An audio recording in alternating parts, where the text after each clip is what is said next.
Assalamu alaikum. Y'all may be seated.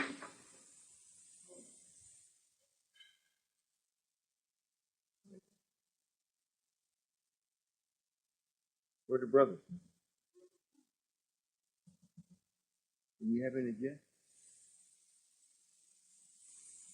We do? It's the first time y'all been here or first time seeing me? It's not? Have you all been getting any of the tapes? Very good. Looks like you all were with the messenger when he was here. That's very good. For all the brothers that it isn't an essential post, let them come in. You know, whoever's there, make it very light. They have someone at the door. Whoever's checked on the check post, let them let the brothers come inside. All right. Can you all hear me?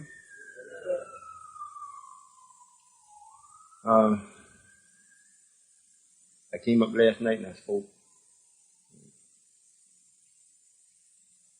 We already decided that I'd come up and speak to believers here today, this evening.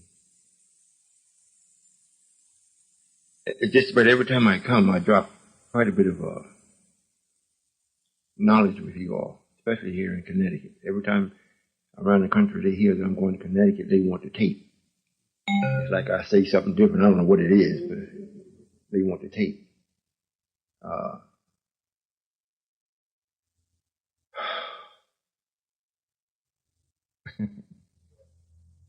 Sister Secretary spoke with the sisters, is that right?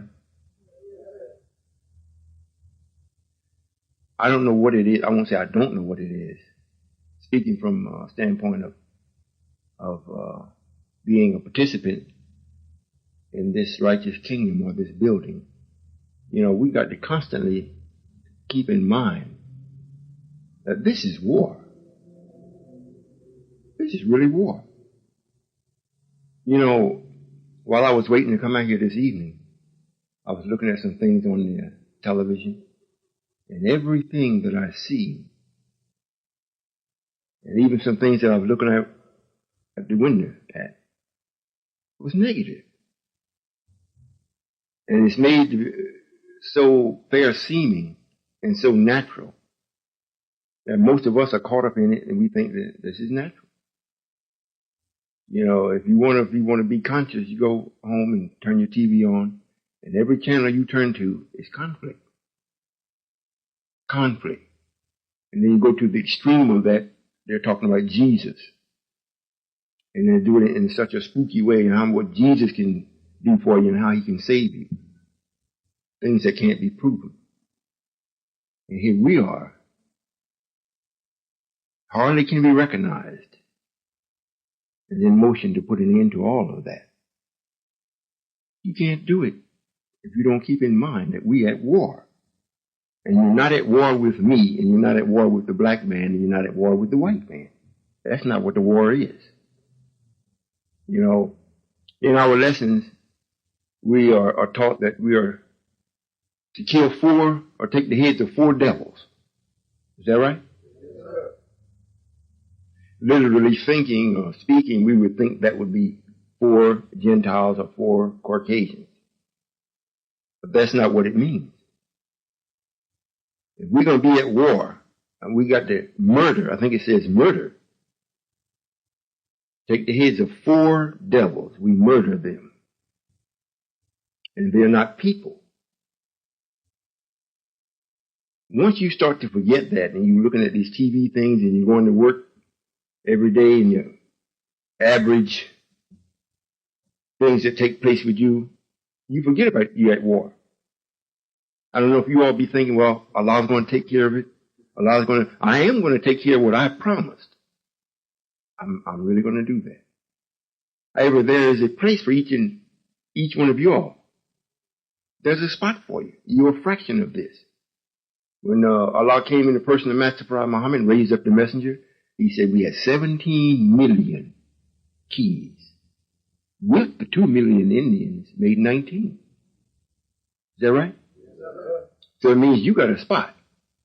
You got a place that you have to justify. We at war. We're the men. You know, Brother Minister brought something to my attention yesterday evening, which is very true. It's not that I didn't know it. Didn't have it at the front of my mind at the time. You all have a whole region, not just a city. We're the men. You know, you're one of the first temples that has established yourself as a temple. It looks beautiful. But this is just a place for you to come, to fortify your thinking, to make sure you are successful in the war. And the war is not out in the street. It's in here. It's with you constantly. And everything that is on the outside of you that's bombarding you is either to magnify the wrong or to magnify the right. And whichever one you accept, if you accept the wrong, then you're going to use your power to magnify wrong. And if you accept the right, you use your power to magnify the right. Then I can help you. However, everyone that does just the opposite is like really coming against me. And that is against nature. There are certain laws that must be enforced now. And we're about doing it. You know, you all are some of the,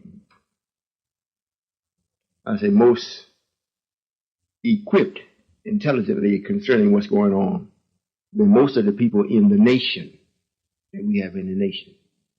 And if we were allowed, myself and those that are right with me, were allowed to actually be very lenient, what you may say very understanding, and we only look at you with one eye, you know, we see just the good and we understand about the wrong, it would be no need for us doing this. There would be no need. The white man out in Kansas, where he physically sees what's taking place, the man really is starting to see us as being men. And men make things happen. Now they want to be a part of what's happening. They already know what they do. They've already reached the limit of what they do. In other words, it's no more exciting to them. Now it's just boring. Or if they got something in motion and they can't stop it.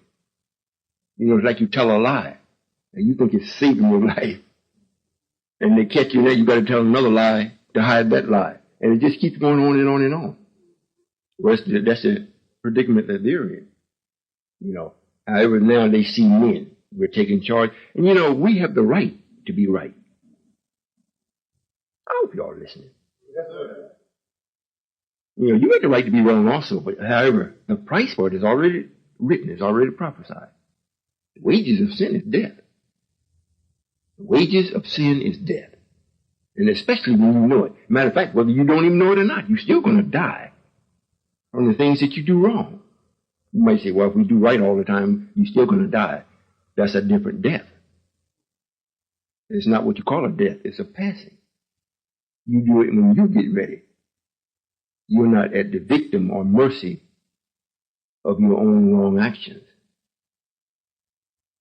So now these people want to be with us. We go to their places and speak with them. We spoke with some bankers yesterday, and they came to our place and they ate. Now we know they have many places better than ours. But what they don't have is peace. What they don't have is order. They come in and they marvel at it. They start talking to each other. They're making their own bread. They're eating it at the table. They want to know, how do you make your food taste so good? They want to know, how do we come up with these recipes? They ask us. Well, you can say, well, hey, they've been here 6,000 years. I'm quite sure they got good food. They do. So why would they be marveling over what we're doing? It's not so much of what they are eating and tasting, it's who's doing it. You know, it's like I put you in chains, in a cage, and everything is locked up. There's no way for you to get out. I go and take me a good dinner good nice rest, and come back in the morning, and you're gone. Now I'm perplexed as how did you get out? I pinned you up. There's no way you could have gotten out. All the locks are still locked. I got all the keys in my pocket. Nobody came in and disturbed. Everything is just the way I left it, except you. You're gone. This is what he thinks. How are these people doing this? We didn't loan them no money. We didn't check on them. They're not getting no government grants. But we, the ones that are right with me, that are being serious about what we're doing, is producing that. And now, when it gets time for us, when we get large enough to send tentacles out, or we start sending people out from there to duplicate what we're doing, and they come here or go to other places where we have things in motion, and you're losing the war, we can't get nothing going. We got to spend time now fortifying the soldiers. You know, this is New Haven. New, not old. New Haven. Who are the brothers? And you got all this East Coast up and down here, from New York all the way to Maine. In other words, what I'm saying, you have a wide open field. We got the products. We got things going.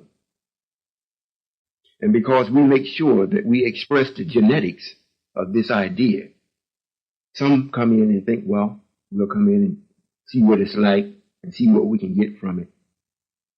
And when you see you get freedom, however, you got to take discipline first. That part is like, well, I don't want to do that.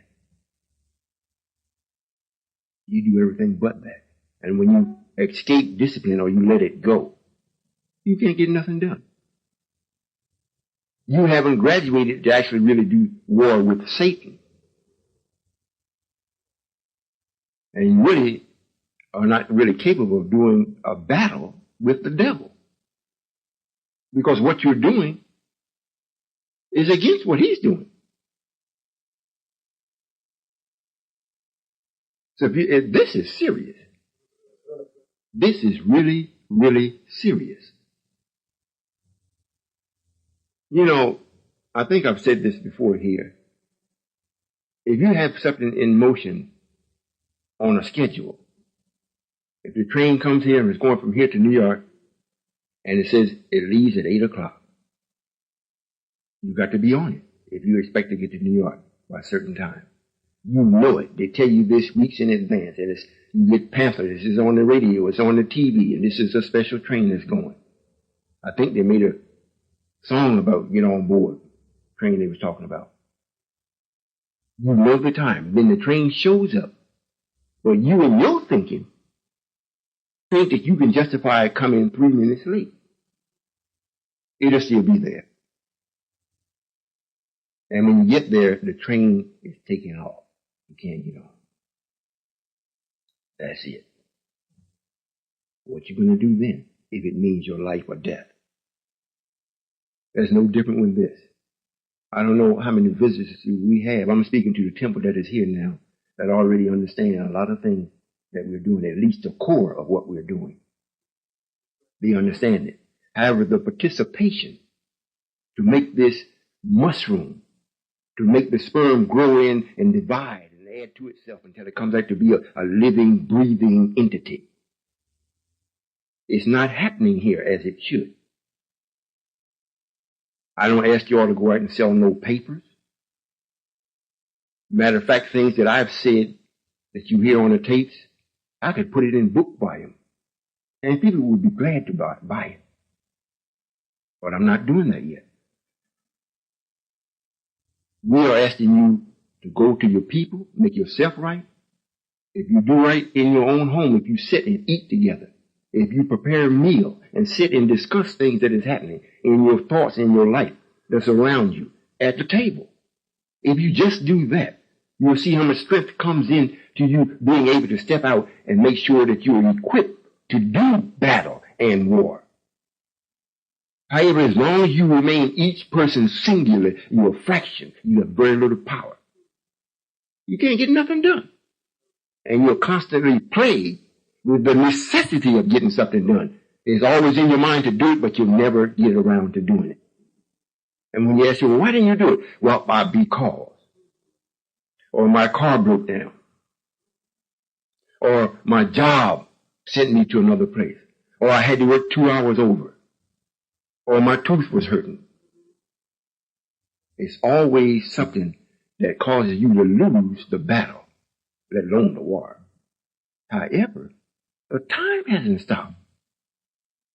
It hasn't stopped. Now, you know, if we were to really think about this from this real essence of it, here's a man that was raised up and stayed here 40-some years, teaching a hard-headed, stiff-necked people. He dealt with gross ignorance. He gave his life. And we got to bear witness there has been no man that has done that before him or after. He did all this to make sure that you could recognize the time and what must be done. So in doing that, you will recognize the person that will cause you to be able to be yourself. None of you are yourself yet.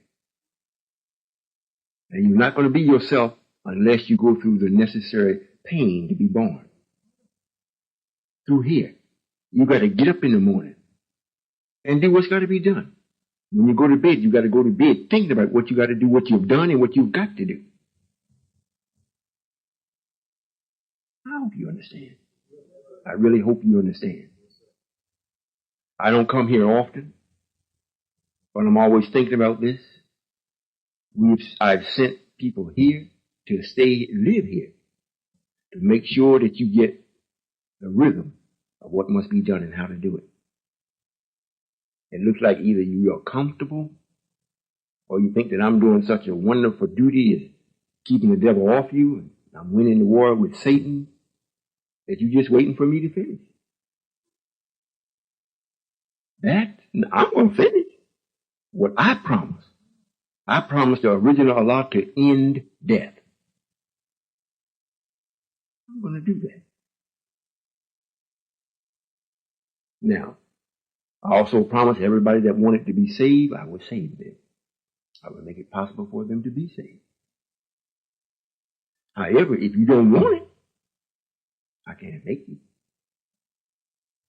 I look at it this way. When I sit and speak with my family, I make sure that we eat together, and I'm also constantly talking about my children with my family, because that's something that belongs to both of us, and that's the tomorrow that we're looking at, although we are too. This is the real energy of tomorrow. This is our real love that will be talking back to us in a few days, justifying that they can say that they love their parents because we have taught them right, we have done right to them, and we present them always with right. That kind of love is real. Well, most all of you all call me father. Most of the time, the fathers don't really commune or conversate with the children until after they really get to a certain level of intelligence from their mother. Is that right? Yes, sir. Not that he don't say anything to the children. He says something, but it's very rarely a conversation. Just to let them know that he loves them and they're still growing. When they grow up in knowledge enough, and then they can sit and have a real intelligent conversation with the Father about making things happen. Well, you call me Father. I make things happen. I'm making things happen faster than I have children to participate in it. I'm not talking about my personal biological children. If you call me Father, well, then you must be a child of mine from my thinking. Right? So like I say, we're the brothers. I see the sisters, and the sisters that I do see have already took a tour of duty and finished it. Then they're coming back for a second tour of duty. And still don't see no support from the man, from the generator of life.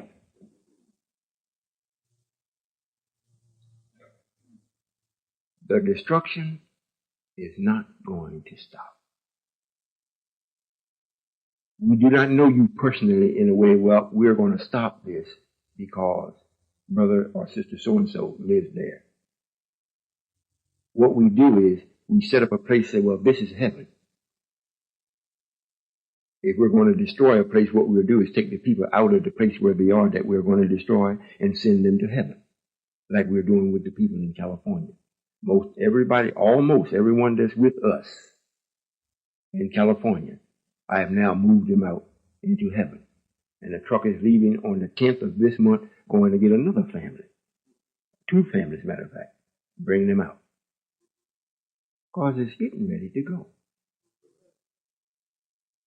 Can you imagine how many black people is there looking at us, laughing at us? They did the same thing with Noah. It took Noah 150 years before the rains came. Everybody laughed. However, the point is, it came. And you don't laugh too loud on the water.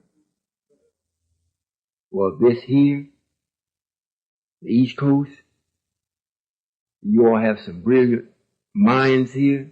You're not going to be able to express that unless you're with us. And you're not going to be able to express anything that you can think sitting down. If you look at how this world got to be the way it is, the man that is ruling it or running it caught hell getting to where he's at. It wasn't no flowery bed of ease. He caught hell. And he's still catching hell. And he's so jealous and so selfish, he's made a whole people niggers or niggardly. If you do know anything, you got to accept what is taught from him with his philosophy on it. This makes us still a pawn for him.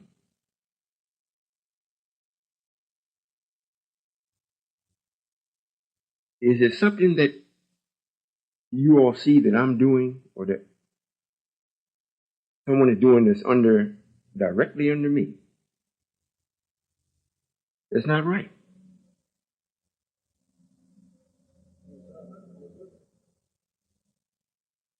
Is what you are asked to do at this particular time, is it too hard to do?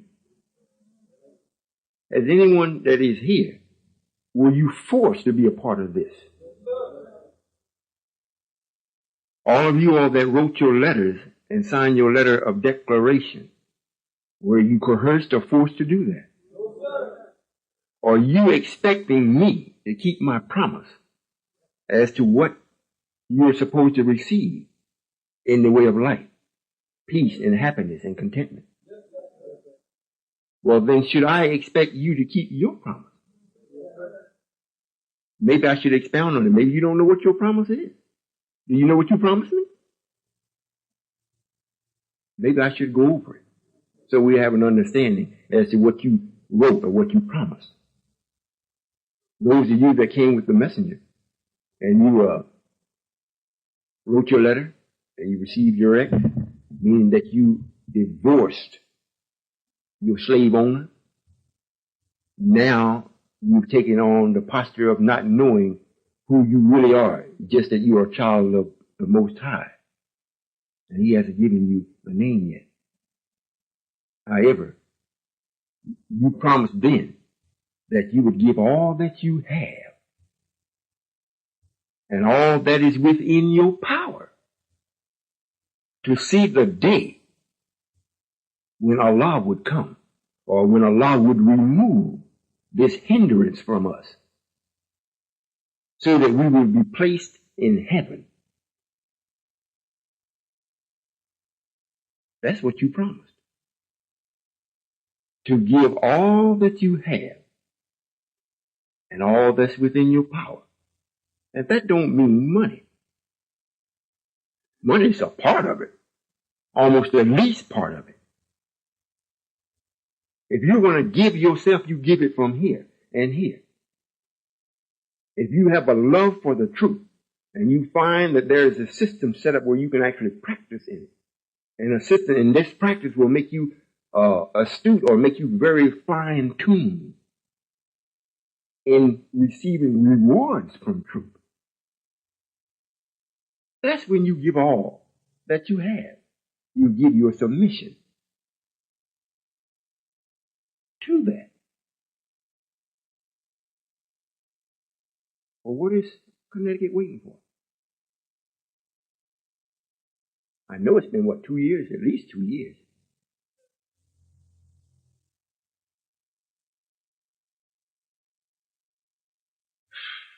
All that you have. The young people coming in with this I thing in a rush to get something right away and show that you is as much as the next brother standing on the corner. It's foolishness. You stand there and speak a lot of knowledge and don't have nothing to back it up. It's foolishness. You're wasting your time. You waste your time. I and those that are with me, these products, you haven't just seen them. They've been here. If I could get you all, how come you all can't get nobody else?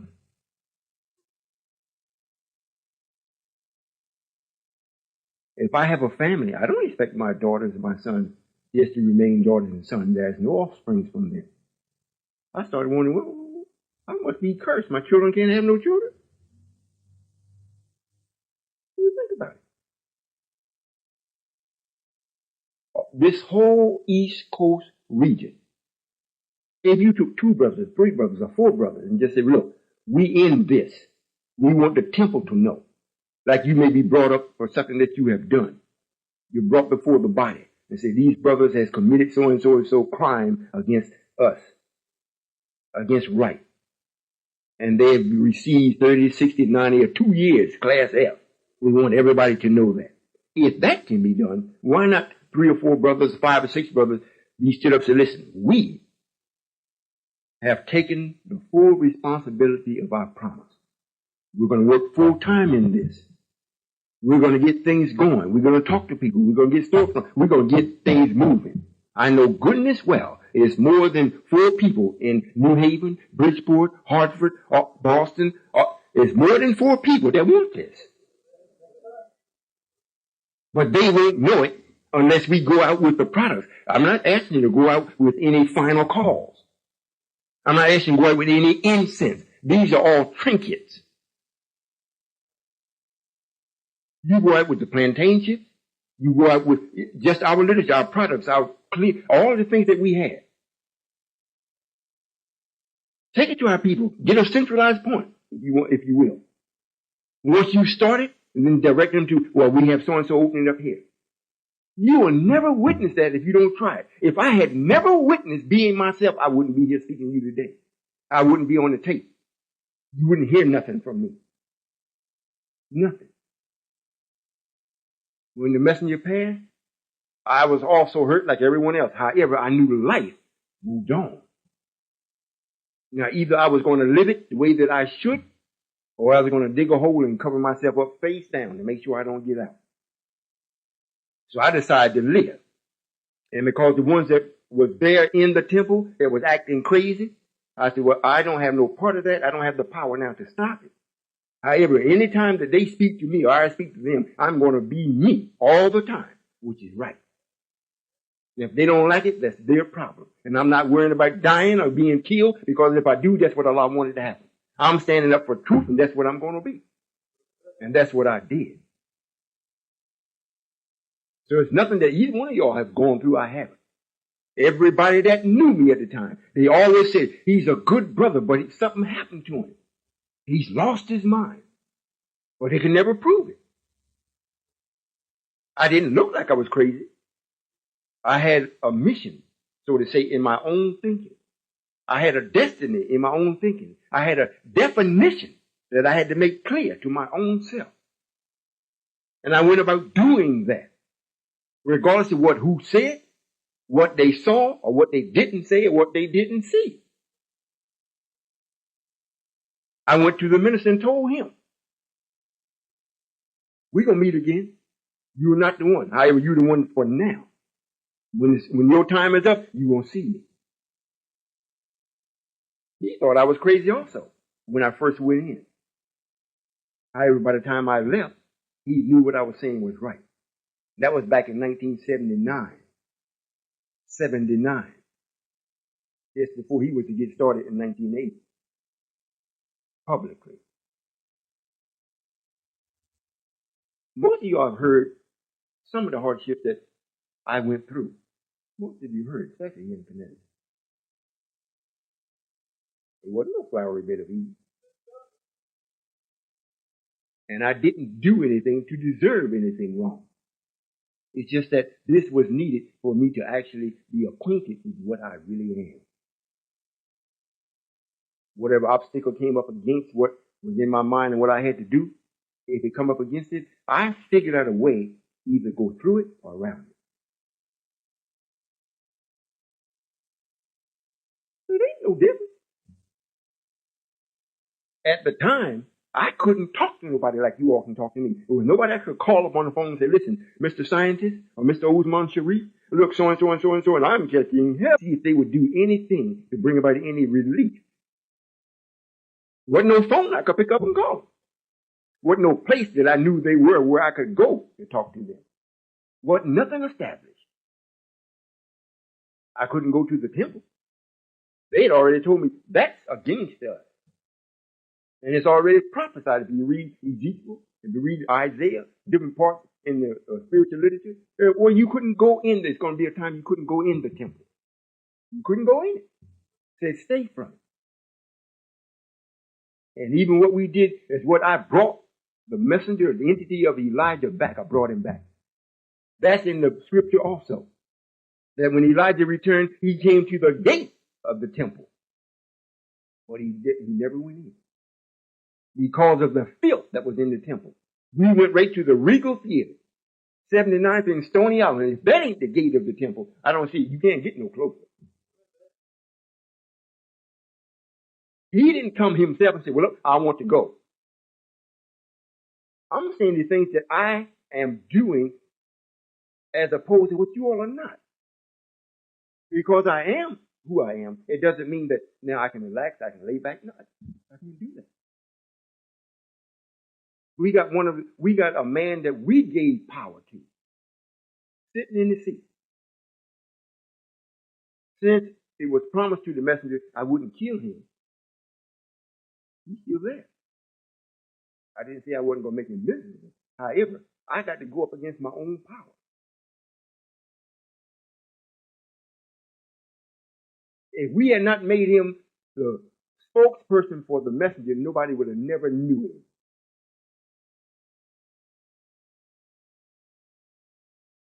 He don't speak no better as far as the knowledge of the scripture than Minister Robert.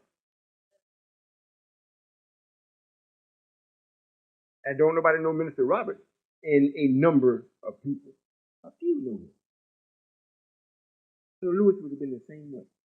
So now, since we made him powerful, and he has gone over with Satan, now I got to do what you're doing. Your brother's out in the street, you don't want to kill him. But you know, if he don't accept this, he's already signed his death warrant. Period. That's the way he thinks. That's death. Period. But the hospital here, I want the hospital. The temple here, the place of refuge. The way that you conduct yourself will let them know this is where I belong. This is where I should be. The brothers that's with the minister, I just about wiped them out. You don't see them hardly anymore. If you do, they don't say nothing. They just handing the paper or try to sell you some incense. That act alone lets you know, everybody knows, hey, that's the end of them. That will never go no further. That's stagnant. That's stillborn. Today, what is attractive is life. Life. You know, Brother Secretary, they went to the casino out in Kansas. You got 50% with him.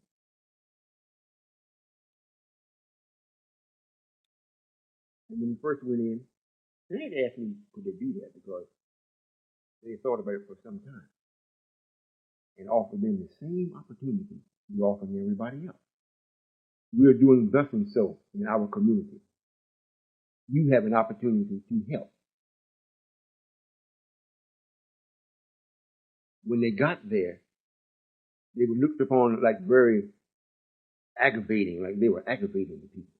You all come for a job, we don't. When they found out what they really came for, then they were all happy. Now they don't set up meeting dates to see what they can do. They start to do all this. I think I said it up here. I don't know if it was here or not. I know I've said it more than once. When you all finally decide to do what you want to do, and then you're going to come, and you're looking at the backs of white people. They're smart enough to know what's happening. They're smart enough to know they're not going to stop this. We had two bankers yesterday in the bank. They came, two white bankers, the president and the vice president, came to our restaurant, and they sat down and they ate. And they spoke with the secretary again.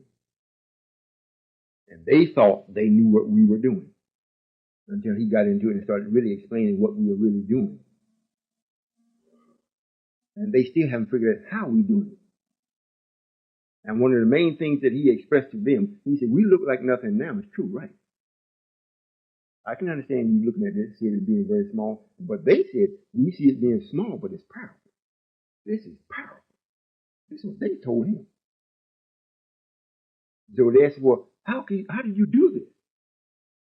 He said, we don't overlook nothing. That's why we're not overlooking you all. Everything to you all that looks insignificant, you all overlook it. And it ends up you got a problem. So the whole world is messed up from you all overlooking the little small things. So he didn't understand. He said, well, what do you mean by that? He said, for an example, if you take every day and you clean yourself, you wash yourself up and everything, except your feet, you don't never wash them. You don't never cut your toenails, because that's the lowest part of yourself. It's on the ground. It's just too small. You just forget that. In time, that will bring you there. Because you overlooked it. You thought it was too small. You hear all these scenarios. The people in the study going up and down the street. And they're telling you, they're crying out for help. Every time you go by, or somebody go by you and the radio's blasting so loud, it's about to bust the windows out, they crying for help. It's like you've got an unruly child in your house. They acting crazy because they want you to teach them. Our people's doing the same thing. If you're going to be the children of the Most High, if you're going to be the peacemakers, if you're going to be the teachers, if you're going to be the poor righteous teachers, you're going to teach each other.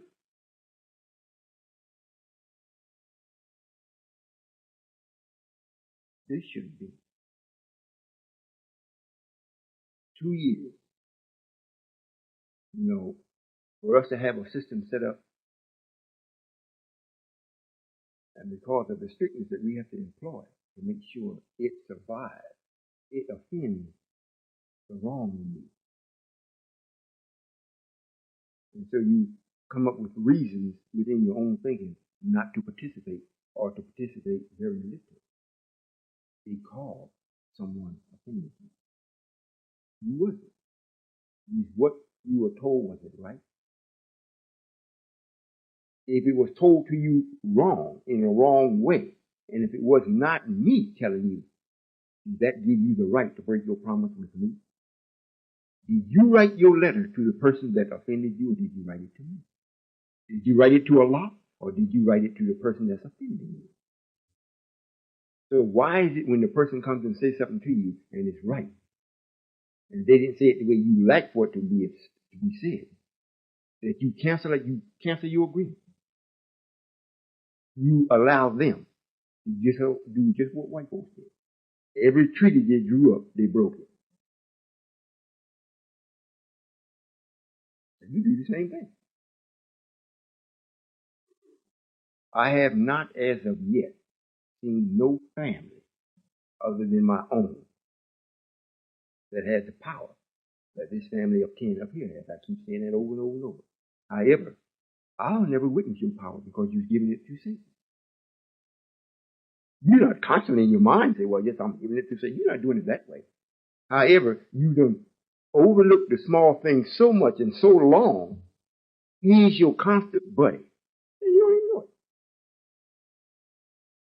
Whenever you need advice, you go check him in your thinking. You call yourself really rational. You're talking with him. He's giving you all these answers that make it sound good and you feel good. Even so much so when you go to tell somebody else, you know it's wrong. But they don't have no power to do anything about it. Or they can't prove it. So you tell them anyhow. And if you tell me, come straight to me and tell me, I know if you're lying. I don't chase it. Because it's going to come back and get you. It'd be the same thing if I lied to you. When you first started, you went out, I think, Brother William, Brother Robert, minister, we went out in Kansas. It's been, what, a couple of years we've been going out there? When we first went out there, the only thing we had was a raggedy temple. I mean raggedy. We was ashamed to send people to the bathroom. Now you go out there, you can go stay in a home. You can go stay in a room. You can rent a room. You can rent a car. You got a restaurant. We have a warehouse. We have things. We got the genetics of this idea in motion. And it's constantly broadening itself. Yesterday we had another building offered to us. A brother had it. When it was in good shape, he didn't want to give it to us. But he didn't have no money or no resources to really bring it back so it could be a service to the community. Now, it's 100 and some rooms, like apartments. It fit us very good. Since he didn't do anything with it, the dead people, which is the brothers and sisters out in the street, broke in the building, took the doors, busted toilets up, took all the copper out, took all the wires out. They just messed it up. Now he wants to give it to us.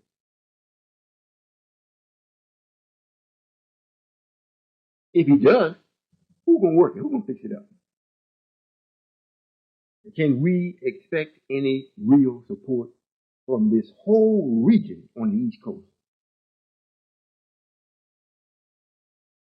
If I call and I say, well, look, we need 50 men for 2 weeks.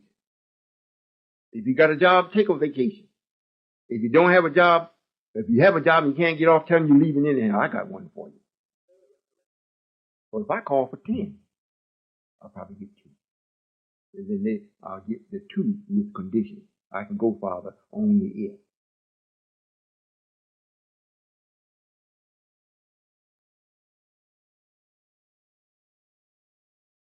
From Maine down to New York. Millions of black men. They got no other place to go. I've already given you the formula of how to get them. All you gotta do is just go into motion. I told you about the bean pie. Just go and be persistent and constant. We like people that's constant. You can depend on it. It's like a good automobile. You all remember I had that old big yellow Buick? Didn't want to get rid of it. I gave it to 94. Same 94. But the thing of it is, I don't care when I went out there and hit the starter, thing cranked. Get on the road, it never left me on the road. I go all the California, get the new things, they break down. I got to call the tow truck.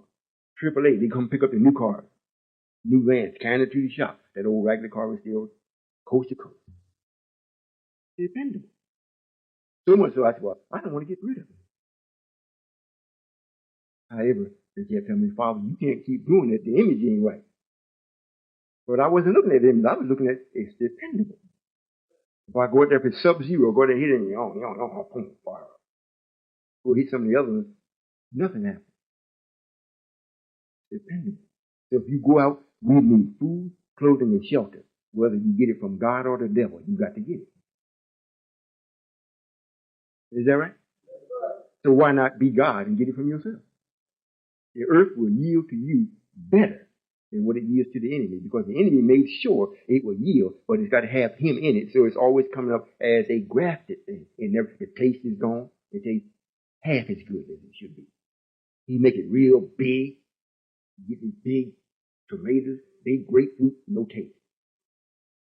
You go and make the earth serve you and do it right.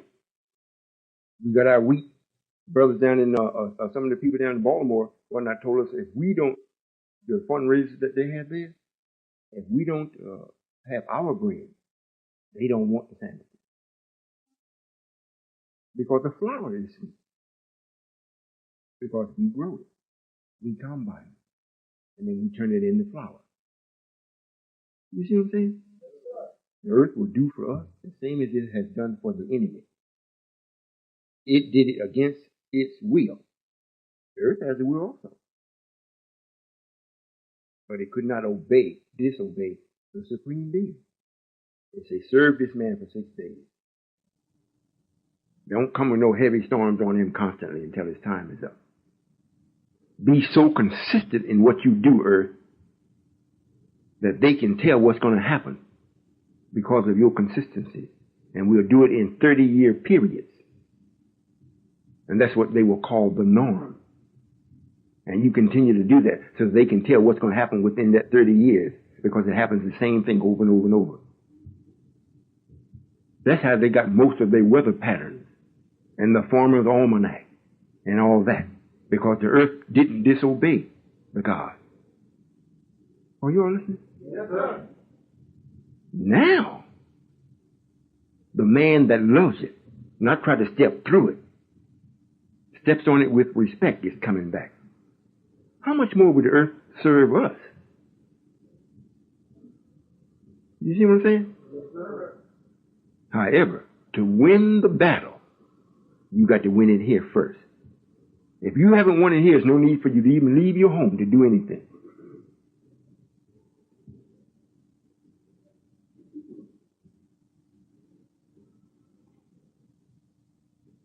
When the brothers come in, now just let them have a seat. We don't have to rearrange them. They're all black men. If they got their ears open, they'd hear me. I hope. When I'm saying this, for those of y'all that just came in, I'm somewhat speaking to the ones that already accepted Islam the way that it's being taught here. There is a blood transfusion that needs to be taken here or given, and I'm in the process of giving it. They don't see me that often, however. Most times you don't see Allah physically. You see him here, in your mind. And you place him in a position in your mind that is always lofty. So it always gives you a reason and a surety that if the day is not good or if it's not right, tomorrow will be. Or at least it can be. And in this way, you're not looking at a person. However, that idea had to be generated from the Supreme Being. Because if you really investigate that and really put the force and the will to that, tomorrow will be better. And not by no chance either. It'll be better. So what we need to do now, like I'm saying, here in New Haven, is properly named. It's properly named. The knowledge is coming. Now, it could have came from New York. Because that's new also. New Jersey, no, we got that for another reason. However, it's in New Haven. It's almost like, say, a new heaven. If you get up and go to work with what we've already produced, then what you are doing, someone will come up and do what you're doing, take your place, and you can move on to another more comfortable or suitable position that will be comfortable to your knowledge. To do the same thing over and over and over and over and never make no advancing, it becomes very boring. And after a while, you lose your interest. And then it starts to die because you start to lose the protection of it. You start to give it up, let it go. Is that right? Yeah. So I'm asking, where is the men here? If they're not here, it's because you all have not gone to get them. The television programs that you all give and the people see it, that's fine. It's in their home. However, this war that we're in is in the war of your thinking. After they see it, they hear it, and if there's nothing that they can go and touch and put their hands on and see it and feel it, it's going to be the same old thing. Because once they see it on TV, it's there for a half hour or hour. The other 23 hours, the enemy got it. And he got you. And that 1 hour, if you haven't really been touched by your nature, that 23, that's going to get that one. Is that right? Yes, sir. They will get you. And that's the same thing with us. However, if the person comes to check this out and put their hands on it, that 1 hour that they saw will be like the God, the 23 scientists, and the 24th one is God. You will actually be able to be successful over the war that's inside of your head. Because if you think, we're not at war with white people. We're not at war with them. And we're not at war with our brothers. We're not at war with the nation of Islam. If I was at war that kind of way, I wouldn't have made it, because I would have got into a physical thing. And I would have probably got killed. However, this war is fought in the unseen. There is no physical death other than the death of this other energy that is bringing you to physical death. If you can kill that other thought, that other force in your own thinking, you'll be successful. You'll be strong enough to pick somebody else up. And what makes this so great, you know, it's a wonderful thing. You say, well, you're going to enter into a race. And you already know you're going to win. It's not even debatable. You already know you're going to win. This person's riding on a bicycle. You got a plane. They got to go 500 miles.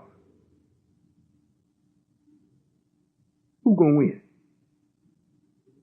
The only reason why he will race you is because he don't know what you got. If you try to tell him, he still don't believe it. I don't believe that. He still got his money up or whatever you wager. Might be your life. And you tell him, well, hey, I don't mind taking this race. But I'm going to win. You're dealing with the nature of the black man, which is God. If you approach it right, he can't refuse you. And just because he don't say yes today, it don't mean he refused you. When you go and speak with him, oh, I know, I heard all that. I know this and I know that. Forget what they say. You still be yourself. What they say to you, you can cast it off, because they don't have no weight. What you say to them, they can't cast it off.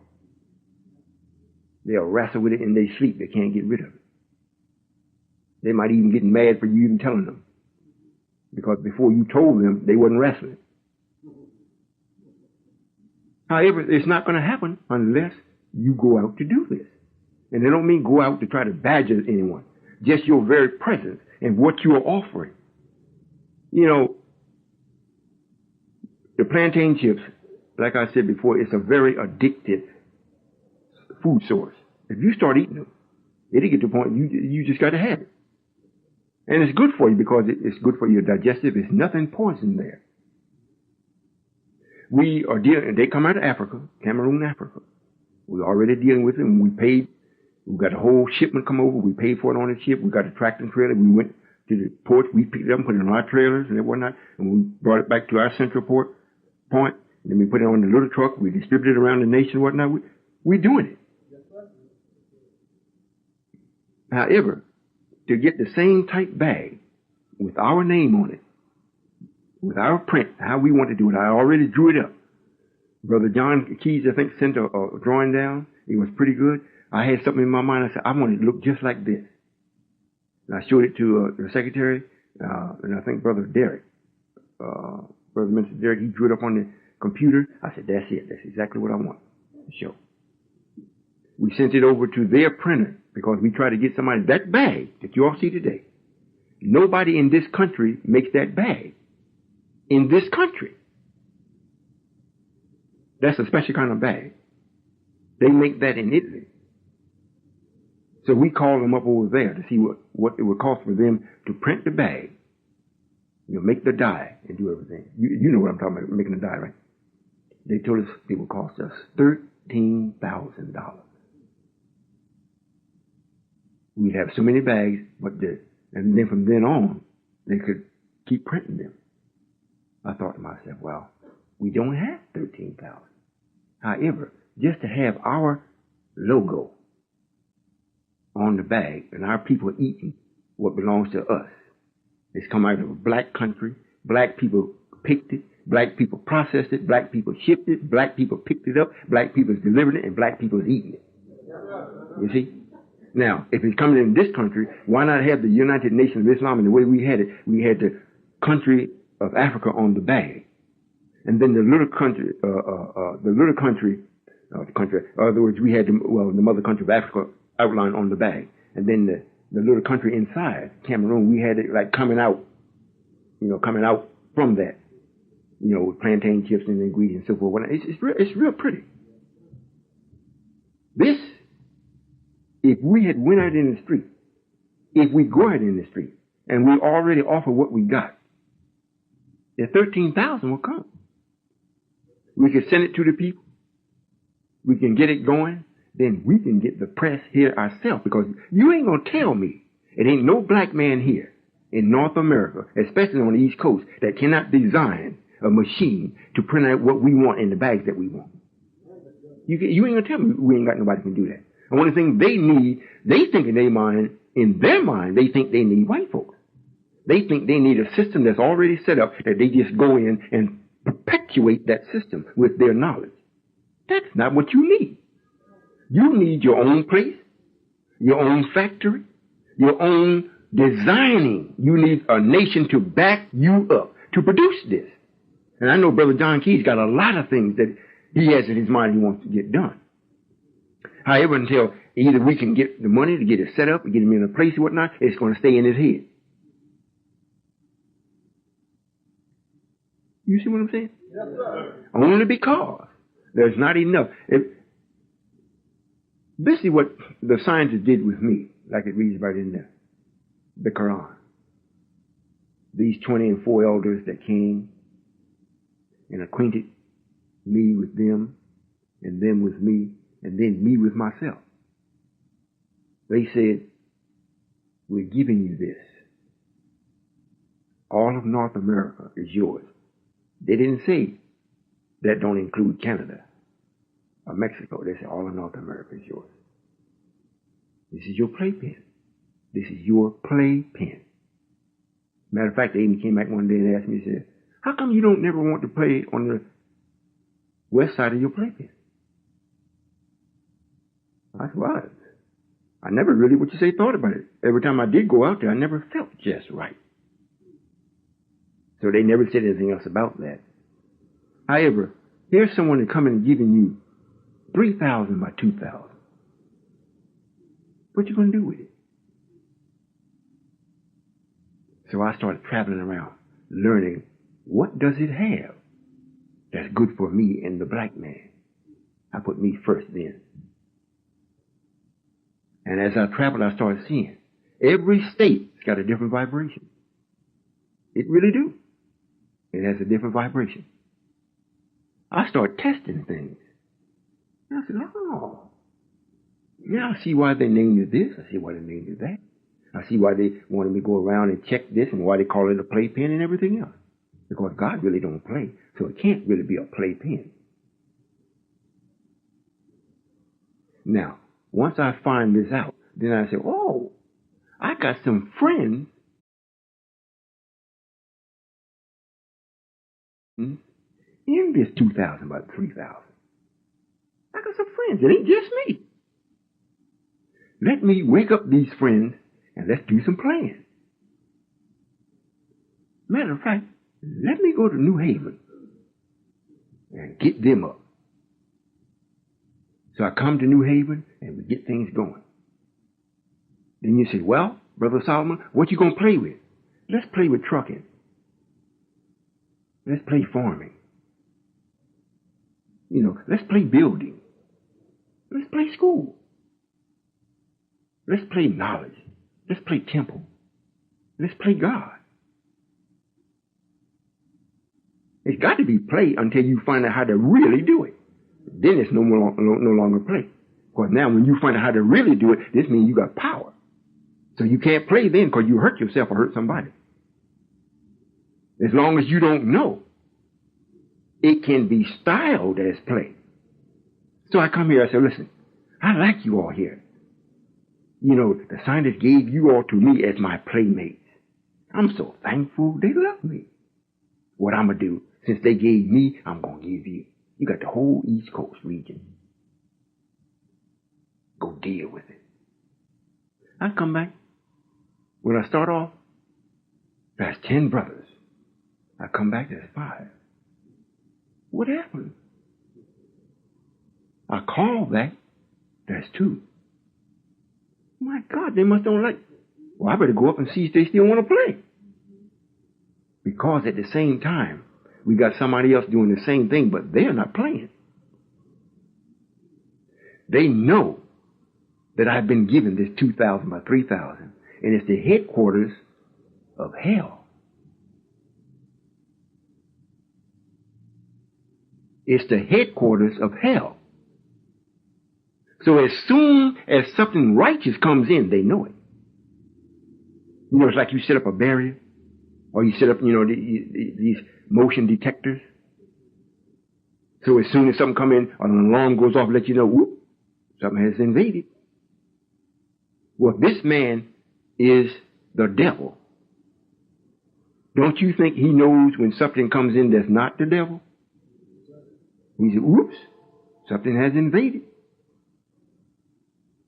Yes.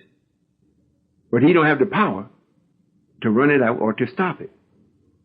However, he does have the power of illusion. Are you going to listen? As long as he can make you think, not know, believe, perhaps, maybe, could be, should be, if, as long as he can keep you in that vibration, he'll know you're here, but you're harmless. You know, it's like having a fly or a mosquito in the room, and you're about ready to go to bed, and you just turn the lights off, and that rascal comes on. You know, even if you can't find him, it ain't but so much damage he can do. You still gonna wake up with your life. Now, if there's a cobra in the room, and you can't find him, you might not go to sleep worried. Where is he at? You try to turn the light on. Even if you turn the light on, you still stand up looking around. You can't find him. If you can't get out of the room, you can't leave. If you do ease off and go to sleep and just happen to move your arm, it's close by him, you take it as a threat and bite you. You ain't gonna wake up. You see? So now we're getting to be where we're more than just that mosquito in the room with the enemy. However, he sees, well, it's still just a few. There are people still are not gravitating to this. Let's go and be with them and help them get it going. And the others just looking on, they can look and say, wait a minute. If white folks is over there with them, I know something is wrong. Now the crooks, they're going to come running. Hope you listening. They're going to come running because they're going to say, white folks over there? Oh man, they sanction it? There's got to be some money there somewhere. They're going to come with their schemes. Well, that's not going to be his point for doing that. His thing is to keep you in the illusion. But we're not after him. We're after our people. You know, I have a dilemma. I mean, I have a real dilemma. Most people that I teach them from the core of what really is. So when they go to talk to anyone else, most people that you talk to, your brothers or sisters on the street, or even your family, they don't know how to talk to you. Because what you're saying is so plain and so simple, they say, that can't happen. You're dreaming. You don't follow that Solomon that cost you, you're crazy. So you be thinking to yourself, now, how can I get these people to see? This is the same thing with me. I've started going around to the colleges.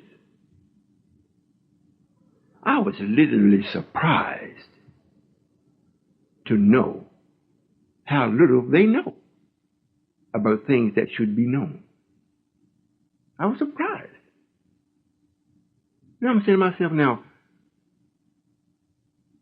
If I'm going to be real, I can't come with no tricks. Are you all woke? Yes, sir. I can't come to them with tricks. If I come to them with the straight truth, they think it is a trick. How am I going to come? If I come and say, well, look, I'm coming as a businessman, and this is how you conduct business, and I got proof that we are successful in business because these are the things that we actually have in motion, and we're doing it now. We're doing it as I speak. We're doing it. If one of them say, well, how are you doing it? Now, the dilemma comes, oh, God, how do I answer that? I can't say, well, we're doing it, we're taking X amount of money and we're paying a salary of this and we get the people in and they living good and they're having good homes and that's not what's happening. So then I'm thinking, how am I going to let them know? They're young people. At least they're supposed to be. The parents is supposed to make sure that the young people have a dowry or they have an inheritance to get started from. What is the best inheritance to have? Money and you let them remain and be a fool? Or should their inheritance be knowledge? Real knowledge. That means something for the time and for the time to come. Or should we just have money? You'd be surprised how many black people that is my age, in their 50s, that have businesses and their children refuse to even look at their business. And they is successful. We have a brother out in Kansas. He's a master roofer. He got all the tools. He got the knowledge. And he's got sons. They won't even come nowhere near him. He comes telling us that I just don't know what to do. I got more work than I can do and I can't get nobody to work. They come and work and as soon as they get paid, they don't come back. I suppose to finish these jobs on certain, I don't know how many of you all are contractors. When you contract to do a job, there's a window that you're supposed to get it done within. So he's telling us this. Now, not just him. Quite a few people have told us their daughters or their sons going to work in some other place. And their business is going like it. And it's successful. But they don't want to do anything. However, what I teach you all, you'll know this is the end. The end. They don't know it. Now, how am I going to tell them? Must I kill half of them first before they see, oh man, this is for real? I mean, this really is for real. Should I string my parents up for not telling me? Or for keeping me away? Stay away from them Muslims. And if you had enough guts about yourself, stand up and say, why? Now, if they say, well, Minister Farrakhan, well, okay, well, yeah. If they say Solomon, stay away from it. Why? Because if they say anything negative, they don't know what they're talking about, they're lying. So you got what you need. You got a little time, and you got a region to work out in. You got all kind of colleges to go and speak to. If they don't let you on the campus, invite them here. They like money. I suggested to the minister today, if they don't want us to come to them, that is a shield that their own enemy has fixed up so that they will never see their future. As long as they go and be taught how to make money, they will never see the future because the era of money is over. It's finished. It's gone. It's done. It's through. Money's never bought peace. Look how much money they got over there in the East. All the oil they got. They got plenty of money. What Arab country is going out in space? They got Allah and the Quran. Prophet Muhammad. Which one of them is going out in space? You got the Buddha man, the Chinaman. He's going out in space. He don't believe in no Allah. You got the Russians. Said ain't no God. They out in space.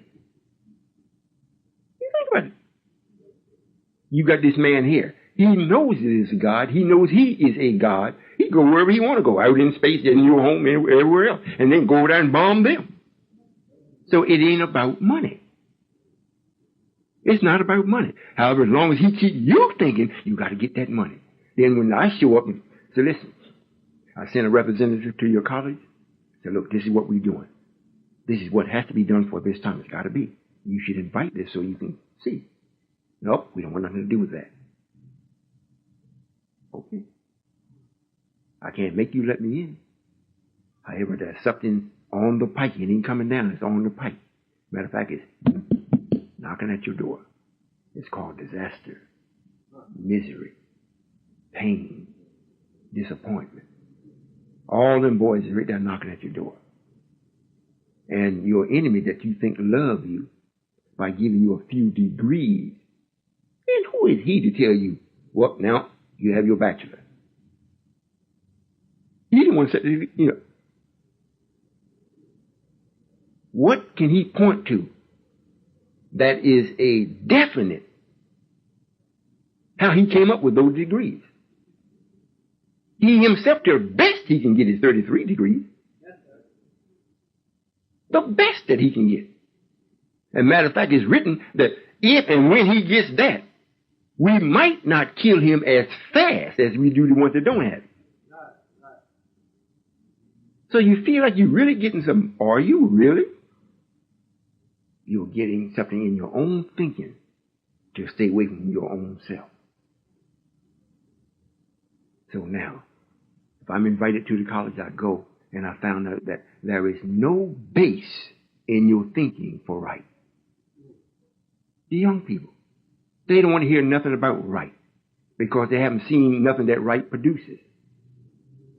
Just by looking at their parents, they know goodness well they live with wrong because they see that they're wrong.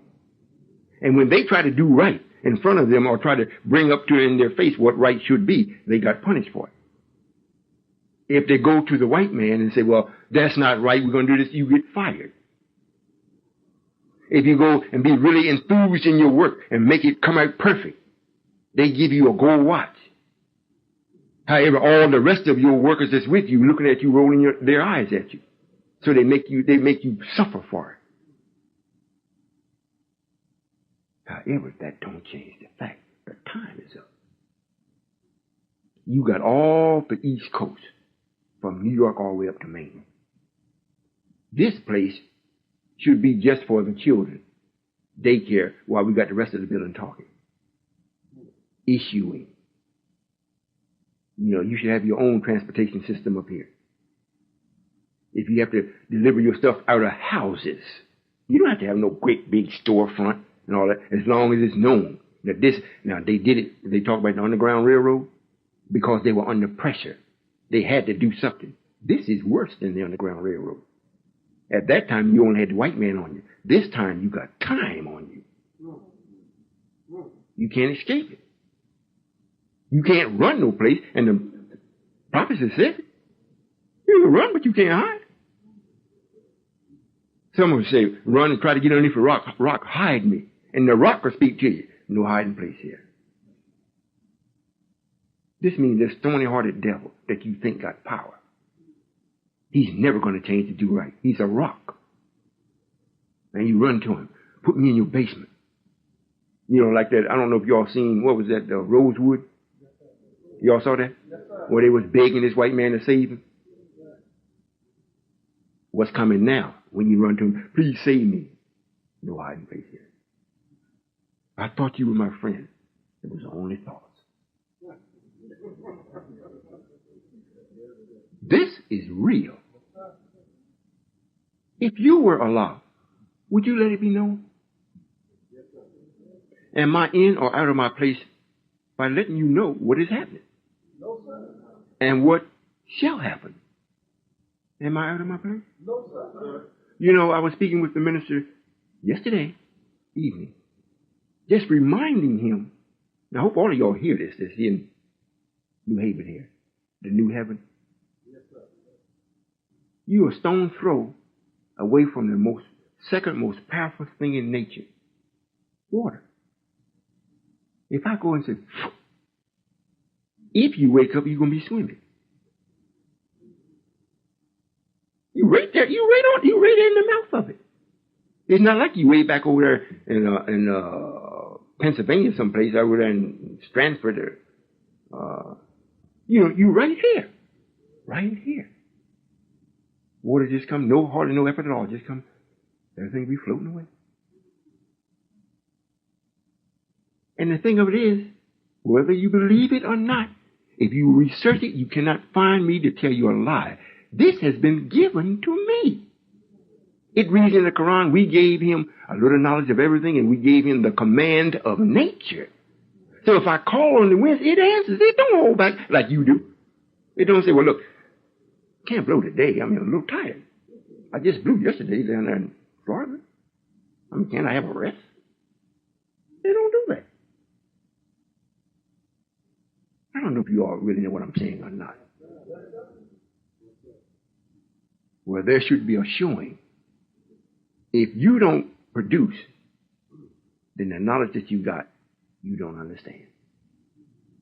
So you will die with that knowledge. Now, it don't make no difference how wise these brothers, anybody that is not with me, they only think they have knowledge. And their own thinking is telling them that they have knowledge.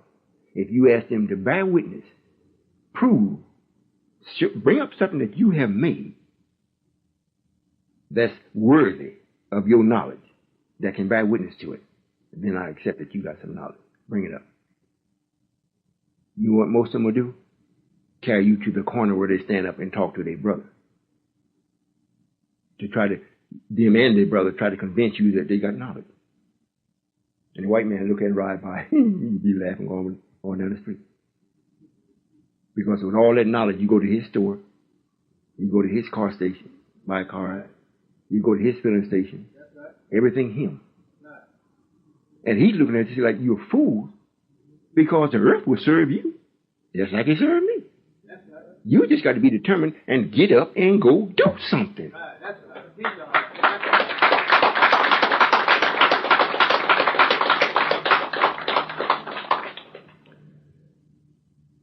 The sisters here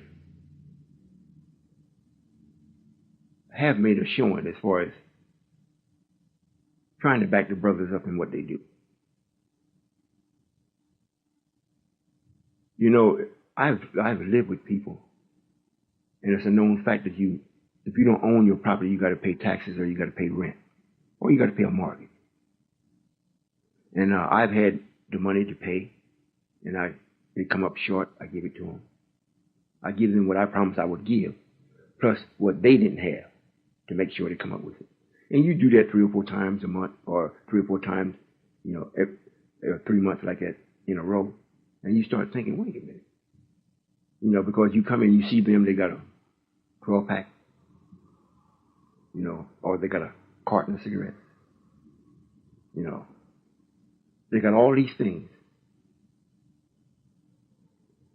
that if they didn't have it, they could have come up with the rent or the mortgage. After a while, it's like, well, I'm giving my money to someone that does not appreciate it. It's no different. You all have so much knowledge. How many of you all have this protecting Satan tape? That's all? You need to get that tape. What's expressed on that tape is all the keys that one man would ever need, one person would ever need. I don't care who it is, even if it's Satan himself. You don't need nothing. That one tape sums up everything. And I did another one right behind it. It's called prophecy. Prophecy. Do we have it here? We don't have it here yet? See, I'm so into what I really want to do. I want to deliver my own mail. I get sick of the mail. We send the mail to people, they get it half open. It's done looked at. It's done glued back together. We send mail from here to California. It takes 3 weeks to get there. We send it overnight. It takes 2 days to get there. I like to have my own. If I be disappointed long enough with that and I get enough of you all that's really with me, we don't need no mail. I'll tune in on it. We tune in on each other. They can't stop that. But everybody know more than me. Just like I had a speech or talk last night with some people. Our people know so much. They're just so wise. The brother's going to come and tell me he knows just as much as me of what he was saying. If he does, and I asked the sisters that was at the table, I told them there at the meeting, I said, well, look, when y'all leave, go look at the table so you can see what we're doing. I asked the sister, I said, did anybody look at the table? She said, one sister. Everybody else just walked on by. Pitiful. They're not doing it, but they wise. They're wiser than me. So you see, brothers, you can't let that stop you. You can't let that stop you. I know my son sometimes he wants to arm wrestle with me.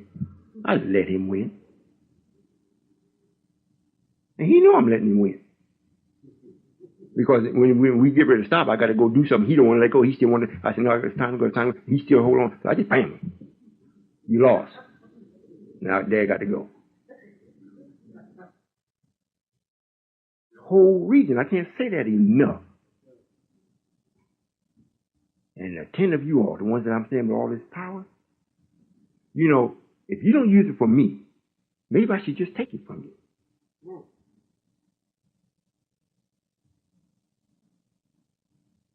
If you got more than what you need, you got a burden. Maybe you don't need it, so I just take it from you.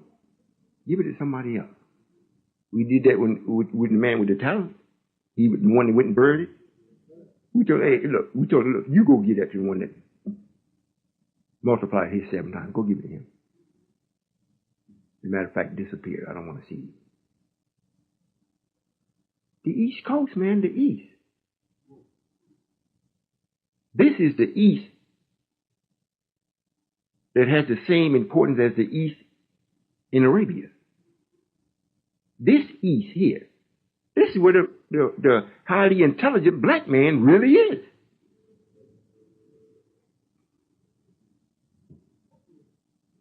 Well, I got time maybe for about 1 or 2 questions. The ones that just came in, are you all visitors?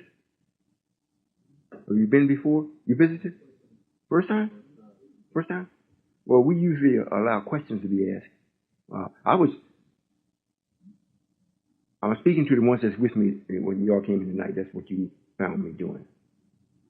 However, we want all of our people to experience what you got up here because you're a powerful man, but you will never know it in somebody else's nation. I'm doing this. We're going around to the colleges speaking on nation building. And really the crux of it is, you know, if you're going to build a nation, it can only be built out of the nature of the man that's building it. Instead of saying I'm building nature, you say I'm building a nation.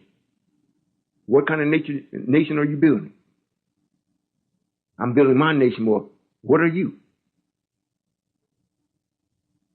The nation that was built was the nation of Satan. Everybody tell you Satan's running this world. So it's his nation. Because it's built out of his nature. Right? This is it. It's never explained or expressed that way. Unless you are in a class where you're dissecting things from the dictionary. So it's very generic or very fractionalized. You learn it just so you can speak it, but it don't give you no power. Now, if the scriptures or the prophecies are saying that a nation of righteousness must be built, a righteous kingdom, who has it? The wicked man can't build it. That's not his nature. So if I say, well, this is the United Nation of Islam. Islam means peace. You can't have peace if you ain't right. That's just simple mathematics. If you're not right, you're not going to have peace. And if we're having a united nation, well, the person that is starting this, or that is bringing it into existence, his nature must be right. His nature must be, it's got to be right. And until you realize that, there has to be one that actually initiates it and give it the power that it needs to get it moving or turning or rotating in such a way where it attracts your nature.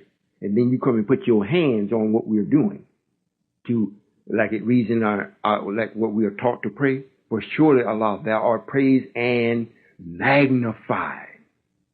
Not that he is actually that big. That's what you see. However, the essence of everything you see came from him. Like the brother was telling me last night about heaven is out in the stars or other galaxies or whatnot. Well, you know, and he thought he really had a point. However, they never stopped to think. If that is so, and I'm not going to say it's not, that style is heavens, out in the heavens.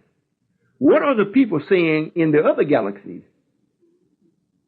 That heaven, you know, that's heaven is out in the other galaxies. That's heaven. That's heaven. That means we are out in that. We are out from them. So they're calling us heaven. You see? But they never think that way because nobody teaches you. What we are doing, we got it on the table there. That ringmaster, a black man makes it. A black man makes it. We kept it with the name on it. We could have got our own bottle. We could have got our own label and everything for it. However, he has in mind, he's an old brother now. I think he's 70, almost 80-some years old.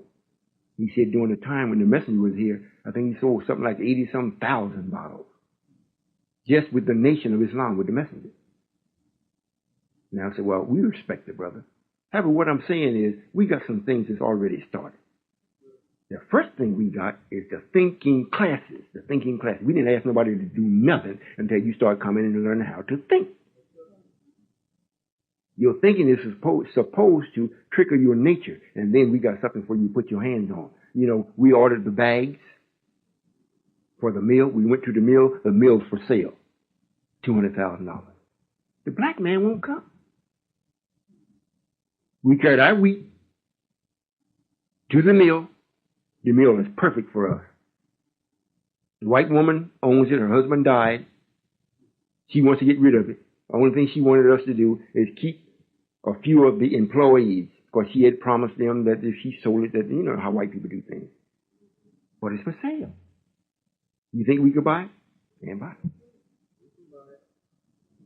We could. You know, because I'm not just offering a final call. Look like people they're not interested. The minister, thousands of dollars they sent. I heard this Savior's Day he was supposed to got $3 million from the East Coast region. To do what? To take another tour? Where is his mill? $3 million. If you all come up with $3 million, you'll be in heaven overnight, believe me. If you said, Brother Solomon, here's $3 million. Tomorrow morning when I wake up, I want to be in physical heaven. Don't worry about it. It's taken care of. And you're not going to see me with no more suits. You're going to see me in no different shoes. You might see me in a different car. I got a 91. I'm wearing that boy out. I got 150,000 miles on that Q. Riding around, seeing you all. Going over this 2,000 by 3,000. 150,000 miles on it. It's got white interior. We're wearing it out. Now, I could have got another car. But we had to get a warehouse. $135,000. We got it. We had to get some other buildings. We got it. We got to pay almost twice a week. It's somewhere. It's about $12,000 in gas that we pay for just the gas to bring it to our filling station. A week. I could take the money and go, you know, get me some real silk suits. And you all will love it. Father looks so good. Yeah. But that's not helping you. That's not helping you. I'm about building, or what they say, play, man, go and play. Because trucking, we ain't going to be doing that. Everything that you are used to that's happening now, you pick up the phone and talk to somebody on the phone. That's not the way we communicate. You look at your watch to see what time it is. That's not how you tell time. So as long as we're doing that, we're playing. You understand? Yes. Now, the young people are in these citadels or in these colleges and whatnot, and they think they know they're not learning nothing. They're trying to learn what the trick is, but the trick is the same old trick is being taught. It's been taught so long that they can't get ahead. Because when they go to try to play it on somebody, the one you playing it on has been playing it so long, they know it. They see you when you're coming. The school teaches you tricks. It does not teach you the truth. And that's what. So when we come, they're like, "Hey, I want the BMW now. Forget this farming." Well, how you gonna eat, man?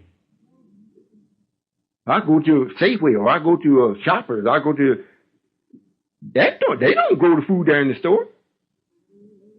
The man that you cussing at every day is the man that's putting it there for you. He's got the poison already in it for you. It don't bother him because to him it's a medicine. You know, we made the hog for him. It's medicine for him. He's supposed to eat at least 3 grams, I think it is, per day. If we eat it, it kills us. But to him, it's medicine. And I was looking the other day, they were saying now, which they probably already had this technology for some time, they can take and put a poison on the money that you handle. And it will only affect the genes of certain people. So when you handle it, he give it to you. It's on him, but it don't affect him. And you take it in your hand, he got you. He just put it on the money and hand it to you. You think it's all right because he had his hand on it. But the germ is on it to affect only the people he wants to be affected. And it cannot be individual people. It's got to be a race of people that he's doing it for. He has looked into the microscope and seen the difference. Now he said, well, if I want to get rid of them, I'll smile at them, give them a good job, high paying, give them all this money, and let them pass it out. You know, this is a government grant. Like they did the disease blanket. This is a government grant. You all enjoy yourself. Here's $2 million in cash. And you start passing it, everybody's so happy. Oh, we got this money. And you got death. And don't tell me the man won't do it. If he did it, if he's developed it, believe me, if he ain't did it, he's waiting. He's waiting. Well, who's going to save you? You think you're going to save yourself? You got another thing coming. Without me. If you're going to accept the natural order of things, you won't even have to worry about that, period. Whatever he's got, we already got the antidote. If you touch the money, you take the money and play with it and put it in your mouth and suck on it and everything else. Ain't nothing going to happen to you. We put you in a total different vibration. Ain't no gas he can send into you that you can drop dead and fall dead. Forget that. You might get high. Say, whoa, where does gas come from? We're talking about God. Now we're talking about really God. Our people have been taken away so far from God. When they do hear things like this, they think it's spooky. However, it's not. If you can think it, you can achieve it. And what better thrill of life than to bring out something that's in your mind and see it? Here it is. You say, man, I get it. You know, like some of us see fine-looking sisters, and she's so fine in your mind, you're not going to say them to her because you already automatically in your mind you're going to be rejected. And you see her day after day, and look like nobody is putting a bid in for her. If they have, she's not interested. And every night it's on your mind. Should I call? Should I ask her? You wake up, man. Then one day you say, oh, what the hell? I'm worried. Well, I've been watching you for some time. I'd like to get to know you. We can start with a good meal at your preferences in the place where you like to go. Would you accept that? And she said, yes. You fall like, blam. You just can't believe it. It worked. That's a satisfying feeling. That's almost better than actually getting it. Just to know it worked. That's the same thing with this. Once you get a black man, you start to see it. With me, everyone that comes and accepts, not so much accept me personally, but accept the formula, I feel good. If I don't reward them right away, I reward my wife. I said, here's another $1. You go spend. Can't give them too much.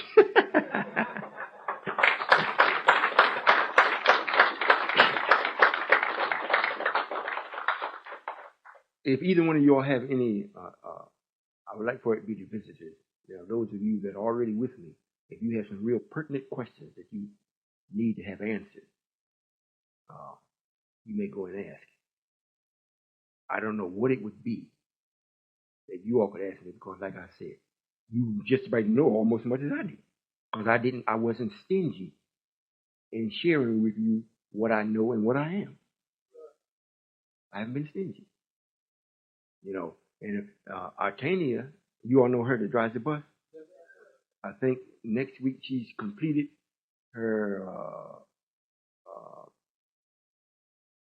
CDL bus driver's license to get her license. So we want to now get a regular coach. We'll have a certified CDL young beautiful driver, the United Nation of Islam. We want to have that on our coach. We'll not just go to Kansas. I want to get it set up where we can have at least 3. We have one running from the East Coast or from up around this area, New York and New Haven, Atlanta, back and forth, where we have a regular run. And in Cincinnati, we've got some things set up where at this particular time it's 2 people's homes. Now, they're going and looking at a building now. And matter of fact, it's the same building that the messenger had when he had a temple there in Cincinnati. It's the same building. It's kind of run down, but the city wants to give it to us if we'll fix it up. And we want to fix it up where we can have a layover. If you're traveling by automobile or by the bus, you get there, you can lay over. Get up the next morning and go ahead. I want to get a filling station on every major artery in this country, at least where black people travel.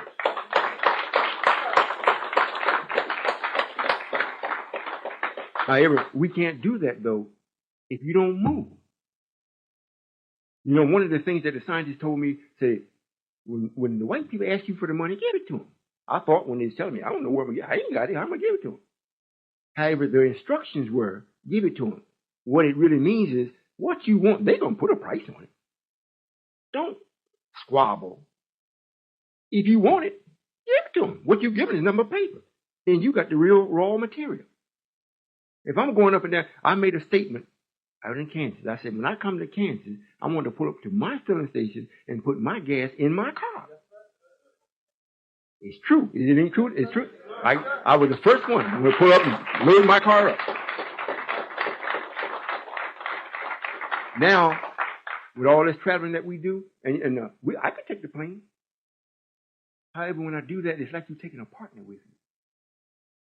You got all these other people that's in the rhythm of Satan. You got to watch your knees. You know, you're sitting on a plane, you don't want to trust the person, you know, or then you got to hear some dumb conversation. You know, it's completely against your rhythm. Then you're flying in the plane and you can feel the resistance of nature against that structure of that plane. You can feel it. You can feel it. So if one of the engine goes out, it's almost like, bam, you stop. And you go, zero. But you on the road, the only thing you got to do is alert. Have your machine well oiled, good shape, and you be alert. If you can't make it, stop. And I want to have a place where you stop at. You stop at our places. When you're in the machine by yourself, you don't have the partner there with you unless you turn him on the radio. Then he comes on singing hillbilly songs and whatnot. Then you got him in the car with you. You see? Or you turn on the rap, then you got him in the car with you. However, it's your choice. On the public transportation, you don't have a choice. That you're going to wear earplugs, but then the seating. You see what I'm saying? Yes, sir. So when you get to these places, and don't tell me it can't be done. He did it. We know which routes black people travel. And we can determine that by where we got things. And we got quite a bit of things that's going on where black people want to come. Well, we know what road leads to that. So we go and say, look, we want to fill a station. We don't care if our enemy's right across the street, right beside us. Let him have his. We have ours for our people when they come. They're going to, and hey, We whistle at the guy next door. Hi, how you doing? We're not angry with him. He got his for his people. It's just that you go and use it. He didn't build it for you. The Constitution wasn't made for you. It's just that since it's here, you use it. Is that right? All right. Well, with you all knowing that what I share with you is right, we have the plantain chips that will put you on the map. Believe me. And what will make it good when you go home and go to sleep, you have not given your people nothing wrong. It's good for them. It regulates your digestive system. It causes you to be able to go to the bathroom much easier. And when you eat it, it's almost like you have eaten a meal. And it's coming from your country. It's not polluted. I sent Brother Abbas Rasul over in Africa. He went over and checked out, like white folks do. They come to the FDA. The canned goods that we have, the beans and the carrots and whatnot. The FDA came to a place and they bought to the supermarket and they bought some. And then the next day they came back and said, where's your factory? Where's your canning factory? We said, who are you? We're the FDA. We want to inspect your facilities. So the brother, they handled it. However, because the public bought it, we had to meet their standards. So what we did, the brother that does the canning is a master canner. Made his equipment and everything. The brother is bad. But he didn't have white folks' license. So we found out, we called the FDA and said, well, what is it that we have to have? Well, whoever's doing it must be certified. We said, okay. They got to go to school for a week. Well, where's the school? At this time, the earliest one that we'll be having is out in Sacramento, California. $500 per person. I said, well, brother secretary, book him on a flight, send him out there, get his paper, bring him on back. The brother went out, and since he already knew it, he scored 80s and 90s on all the tests. They couldn't believe it without studying. So now we are certified. You see what I'm saying? Now the public can buy. So that's what I'm saying. If we can do this ourselves, if I know I'm coming back and forth here to Connecticut, I don't want to stop and buy gas from him.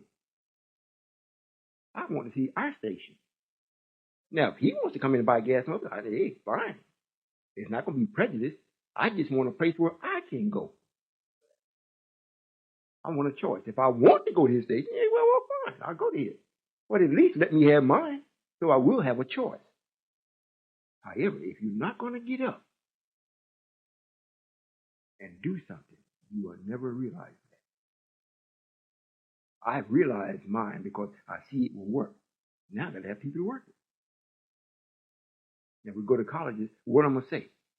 How am I going to get started with them? They telling me last night that 1 + 1 is not necessarily 2. What? Who was there? Right? It's not necessarily 2. How you going to talk to somebody like, this is college? I said, oh my God. What?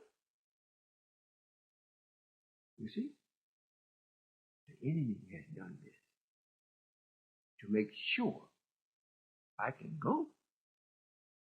But it's not necessarily I can get anybody. They think when they see me, well, he can't be that much. I said, well, I'm not that much, but go look at the table.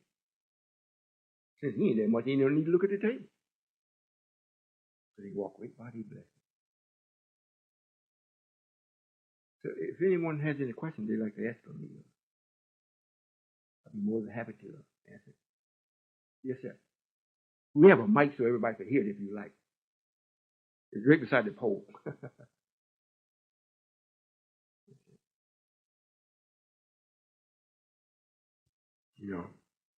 Whatever you have on your mind you'd like to know, just ask. Because this is extremely, extremely important. And those of you that already know and have this power, we like to see, like Brother Osman Sharif said, he said, kill all of y'all. If he don't kill you, you're not going to come back amongst the righteous until you have a thorough, not half a knowledge, a thorough knowledge. You see? Yes, sir.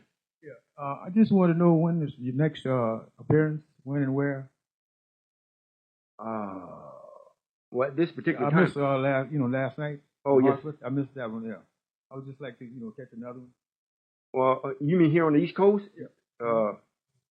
I'm gonna be speaking out in Wichita, Kansas, Mm. on the 22nd of this month, and I'm supposed it's tentative. I'll be speaking on the 19th at the college there. However, I will be speaking on the 22nd. However, here, and this is what, when I do speak, the tapes go everywhere, all the way over in London, everywhere. The tapes go everywhere, and what's on the tape usually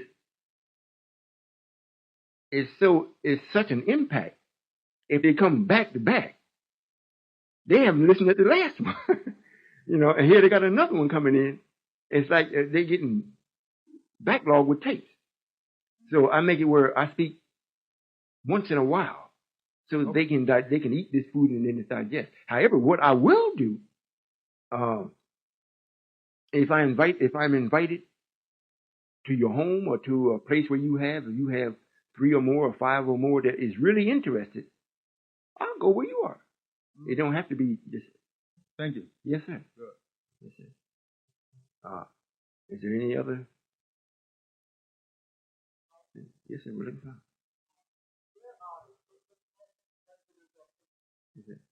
This way to get it on tape, everybody hear this. I hope you all have got the message what I've really been saying. I've been given, I'm working with it. You've been given also. And you can call me, and you can talk to me, and we can resolve things.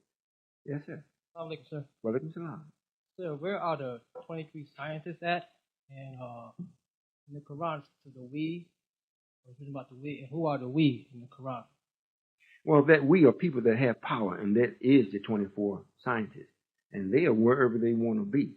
They have a responsibility of controlling certain sections of the planet, and they work 6 months out of a year, and the other 6 months they are off to enjoy what they do.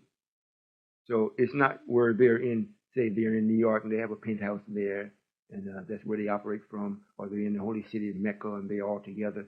No, sir. They control the planet, and by doing that, they have to be wherever they want to be, and they don't have to be collected. If you understand what I'm saying. And something else. Oh, who is the we? And you say it is them. In other words, it cannot be a we unless they know what each other know. It's the same thing if I say, well, we, the United Nation of Islam. This means everyone that's not in the United Nation of Islam. The reason why you're not included in that we, because we don't know if you really know what we know. So we can't include you as the we. So anytime there is a we or a friend, you have got to know what the other person knows. And that makes it an us or a we. Thank you, sir. Assalamu alaikum. Yes, sir. That was it? Oh, all right.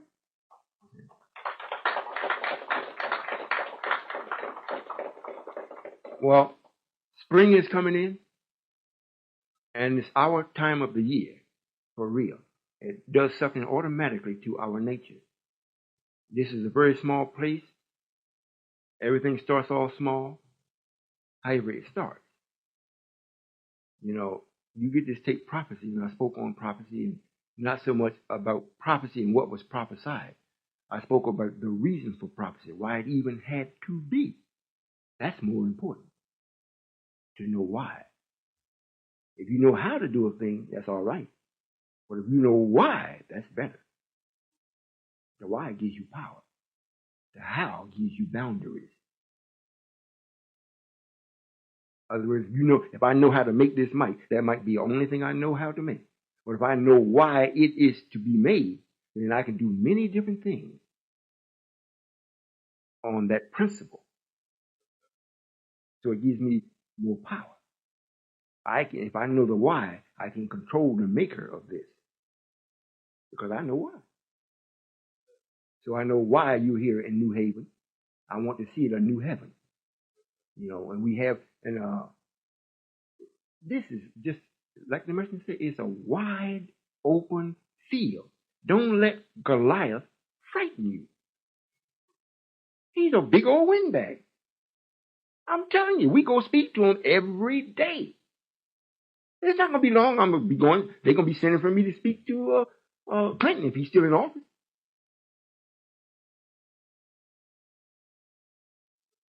Don't you fool yourself and think they don't know why and what and who is making things happen for or to them. If they didn't, they could not be God. There couldn't be no kind of God. Oh, you follow what I'm saying? They got to know why these storms are hitting them, why they're being plagued. They got to know why. They're trying to find out how. They know how, but they don't have the machinery or the mechanics to do it on a large scale. They know how to make a drop of rain. You do too. You might not know it, what you're doing. You put some water in a pot and put it on the stove. And if it's steam come up, you're going to make some rain. It's just so small in such a small area, you don't call it rain. It's just moisture fell back down. They know how to make it, but they can't make it where it goes in a large area. Then they can't stop it. You see? So they're still trying to find out why. Now, who is doing this? I don't know who is doing this. Let me see. I know Elijah was raised by God. He had to have been raised by God. Because we were lynching people when he came along. And this man did all this. Let me see what it reads. Oh, the Son of Man makes rain, hail, snow, and earth. The Son of Man. That's who is doing it. Where is he? I said, who is this man talking about? He's suffering. Oh, let's check him out. Look, yeah, this is what he said. I got it on tape here. He says, man, that's him. We had a brother, Sunday before last, stood up. He said he had been coming to Baltimore for some time. And he had an opportunity, like everybody else, to join churches or whatever. He refused to do it. He was in the Nation of Islam for a while. He got out of that. And a brother gave him a tape while he was on the way back home, told him just listen to it. He was riding with someone else. He said he heard it, 2 minutes of it? He said, cut the tape off, cut it off. He said, that's God. That is God. I don't need to hear no more. That's God.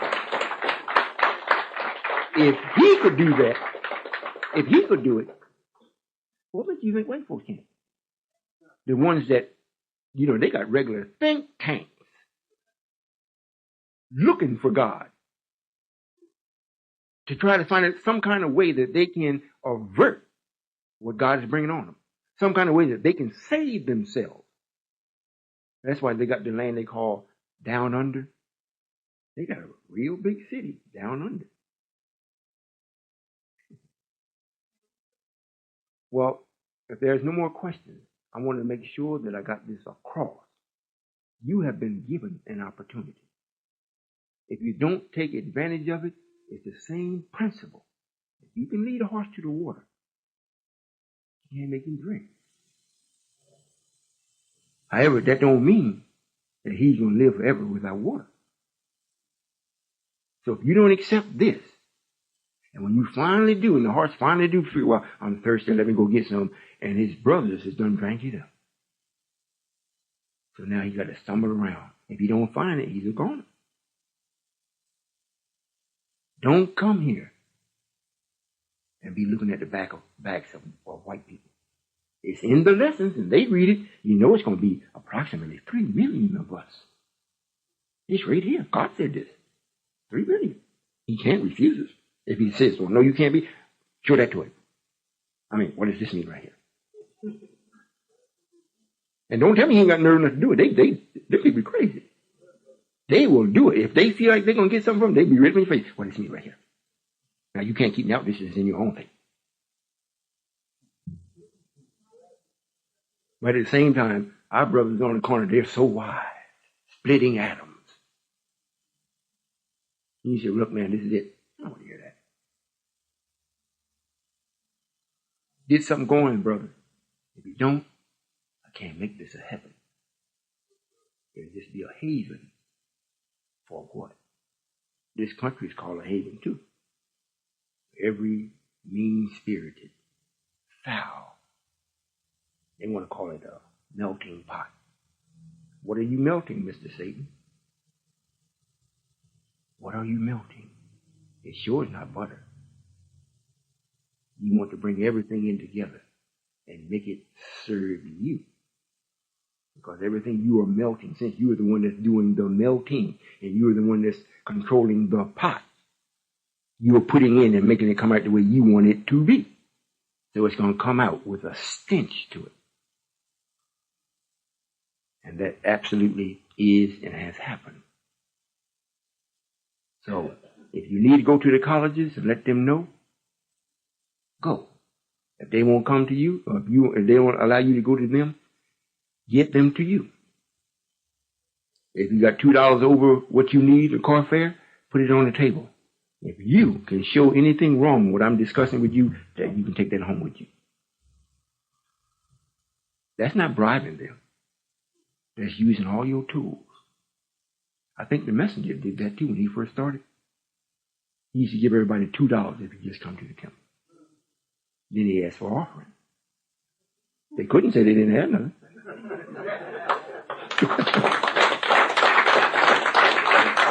Right? I have a few sisters that is with me to make sure that I eat well, that I'm dressed well, appropriate, and they make sure some of the brothers come and wash my car, and the lawn is cut, everything.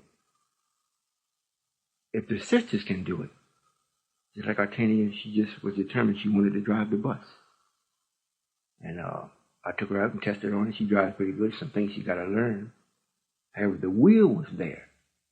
Now when she went to drive the big coach itself, the instructors was amazed.